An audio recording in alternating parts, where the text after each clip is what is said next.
여러분 반갑습니다. 시촌입니다. 오늘은 이 집을 같이 한번 살펴볼게요.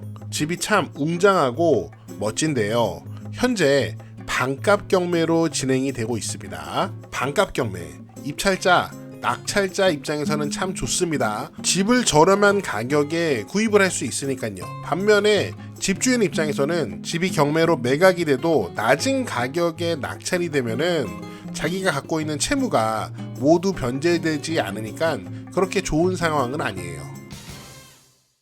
현장을 보겠습니다. 마을에 도착했더니 이렇게 아름답고 아담한 교회가 딱 있더라고요. 마을로 이렇게 진입을 하면은 여기가 교회 주차장입니다. 들어와서 마을을 딱 보니까 분위기가 되게 좋다. 마을 분위기가 참 좋고 따뜻하다. 그런 생각이 들었습니다. 시촌아, 그게 무슨 말이냐? 비 오는 날씨 같은데 분위기가 뭐가 좋냐? 제가 왜 그렇게 느꼈냐면은 제가 추석 연휴 때 여기 갔던 것 같아요. 그런데 집집마다 가족들이 모여서 뭐 대화를 나누고 떠들고 그리고 아이들, 어린아이들이 막 마당에서 뛰어놀고 까르르 웃는 그런 웃음소리가 들리니까 제가 괜히 기분이 좋더라고요. 여기가 어디냐면요. 여기는 양평군 강하면 전술이라는 마을입니다. 여기가 이제 강하면인데 제가 강하면 갈 때마다 느끼는 거지만 저는 여기에 다리가 없는 게 좀 아쉽더라고요. 양평군 시내를 가려면은 여기 동쪽에 있는 다리를 건너야 되는데 이쪽에는 다리가 없어요. 그래서 좀 아쉽다라는 생각이 드는데 그래도 이번에 보는 경매 물건은 여기 다리에서 멀지 않습니다. 그래서 이 경매 물건에서는 시내 접근성이 나쁘지 않아요. 전술이 괜찮습니다. 반면에 이 안쪽에 막 동호리 이런 데 들어가면은 나오는데 한참 걸려서 저는 이쪽은 상당히 불편하더라고요. 그런데 오늘 경매 물건 전술이는 여기 시내에 매우 가깝습니다. 자, 이제 경매 물건이 딱 보입니다. 이렇게 진입을 하고요. 자, 집이 참 웅장하고 멋지죠. 주변의 자연도 좋습니다. 집의 스타일은 스페니시 기와 요즘에는 많이 안 하고 한 10년 전에 많이 유행했던 스타일입니다. 집의 연식이 좀 느껴지죠. 사용 승인은 2017년, 이제 8년 됐고요. 목조 주택입니다. 확실히 우리나라는 유행에 좀 민감하다 보니까 집도 스타일이 자주 변합니다. 언젠가 또 돌고 돌아서 이런 스타일이 또 유행할 때가 올 거예요. 그리고 지금 많이 유행하는 스타일이 또 10년 뒤에 보면은 아이 왜 이렇게 촌스러워? 그렇게 되겠죠. 자, 이렇게 생겼는데요. 이 땅이 219평. 땅이 219평이고요. 집은 51평입니다. 저는 집을 딱 보고 야, 이게 51평이야? 더 넓게 생겼는데? 이런 느낌이 들었어요. 제가 이제 가만히 보니까 이 부분이 사실은 1층이잖아요. 1층인데 청고를 높이다 보니까 그리고 이 부분만 2층이거든요. 1층 이 부분이 워낙 높다 보니까 이 부분까지 2층처럼 보이는 시각적인 효과 때문에 집이 더 커 보인다는 생각이 들더라고요. 자, 여기까지 집을 앞쪽에서 바라본 모습이고요. 이번에는 이 우측길로 가서 집 뒤쪽으로 가보도록 하겠습니다. 워낙 전원주택이 많아서 요 마을 안으로 길이 상당히 많습니다. 그래서 이 집 뒤쪽에도 이쪽에도 집이 많이 있어요. 뒤로 돌아와서 집을 보니까 토지 경계가 또 명확하게 보이는 것 같습니다. 펜스를 이쁘게 쳐놔가지고 토지 경계가 여러분도 딱 느껴지실 거예요.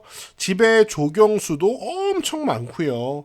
꽃도 아름답게 피어 있습니다. 집이 바라보는 전망도 앞에 집이 이렇게 보이긴 하지만 굉장히 시원시원한 편입니다. 산도 잘 보이고요.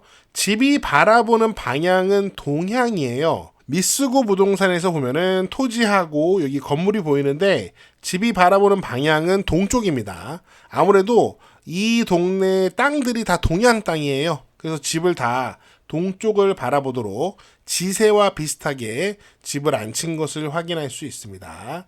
이쪽이 남쪽인데 그래도 이쪽도 좀 열려있기 때문에 그렇게 나쁘지 않다 그런 생각이 들어요. 전반적으로 집 분위기가 상당히 좋고요. 여기 보면은 연통이 있는데 여기 외부에 붙여놓은 돌이라 그래야 되나요? 타일이라고 해야 되나요?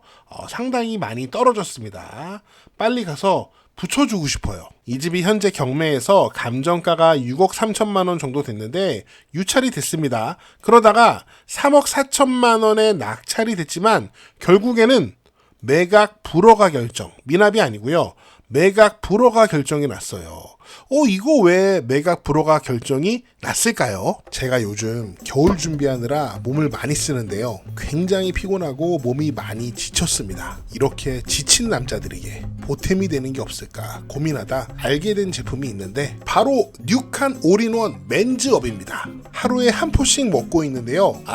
이거 효과가 대단합니다. 블랙마카, 아르기닌, 홍삼, 녹용, 야관문 등 53가지 묵직한 고농축 활력 엑기스를 담았습니다. 제가 먹어보니까 허리, 코어에 힘이 빡 들어가고요. 매일 활력, 에너지가 넘칩니다. 고농축 고함량이라 밤에 먹으면 잠을 못 자요. 쓰러져 가던 왕을 일으킨 힘의 비밀, 식물유래 약재 남성 활력 부스터. 남자 몸에 좋은 건 다 들어있는데 어떻게 표현할 방법이 없네요.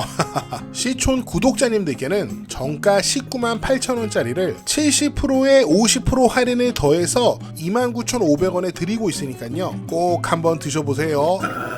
좋다. 여러분 건강이 제일 중요합니다. 건강 잘 챙기시고요. 자, 그래서 제가 이 문건 접수 내역을 좀 봤어요. 보니까 4월 2일 날 낙찰이 되고 여기 보면은 4월 2일 바로 낙찰받은 그날 정모 씨와 박모 씨가 농취증을 제출을 합니다.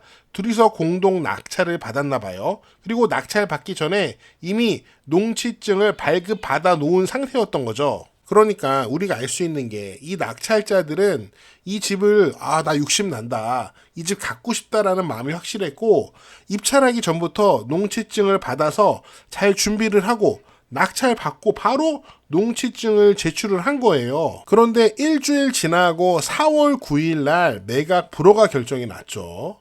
그래서 4월 14일 5일 만에 이 최고가 매수인들이 즉시 항고장을 제출합니다. 이 매각 불허가에 대해서 즉시 항고를 한 거예요. 그런데 10월 29일 이제 매각 기일이 잡혀 있단 말이에요. 아마도 이 즉시 항고가 받아들여지지 않은 것 같습니다.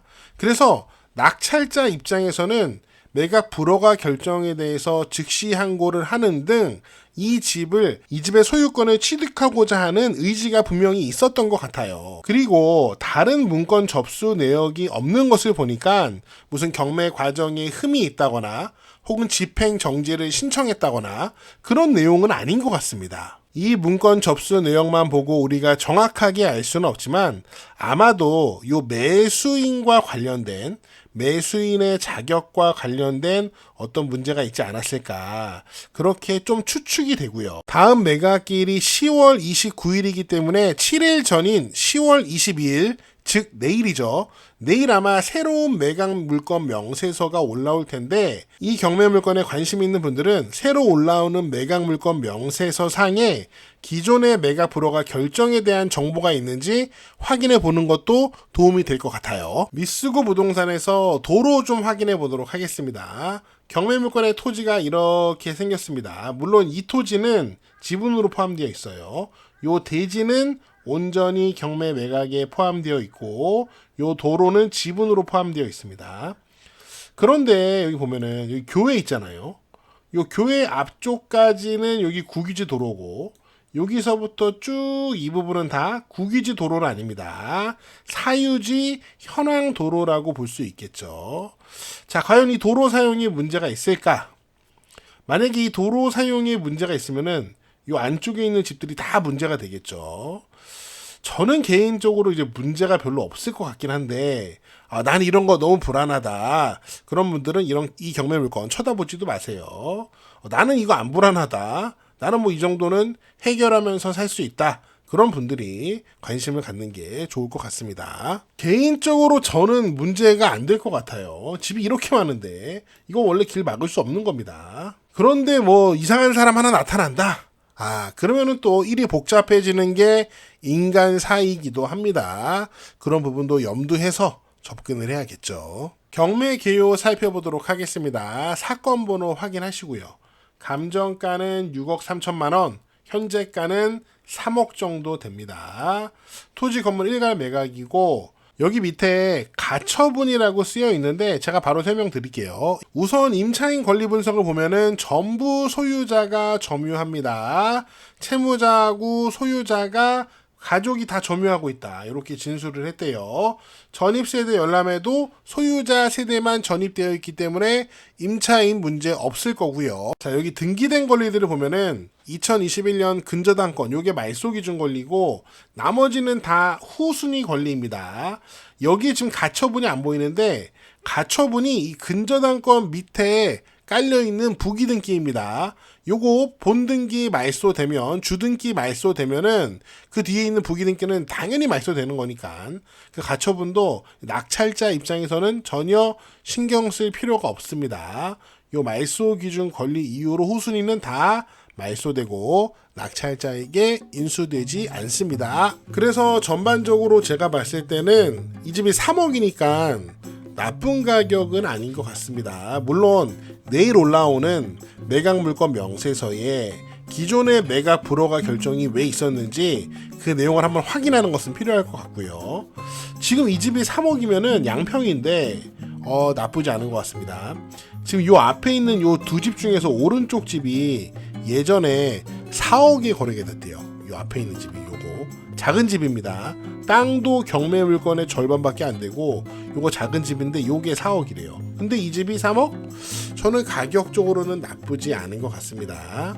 물론 내일 올라오는 매각 물건 명세서 한번 확인하시고요. 그리고 집에 요렇게 고치면서 살 부분은 분명히 있습니다. 그런 부분을 감안하셔서 내가 한번 고쳐보면서 살아보고 싶다. 그런 분들한테는 나쁜 선택이 아닐 것 같습니다. 네, 여러분은 어떻게 보셨는지 여러분의 다양한 의견을 댓글로 남겨주시고요. 저는 다음 영상에서 더 재미있고 유익한 내용으로 돌아오겠습니다.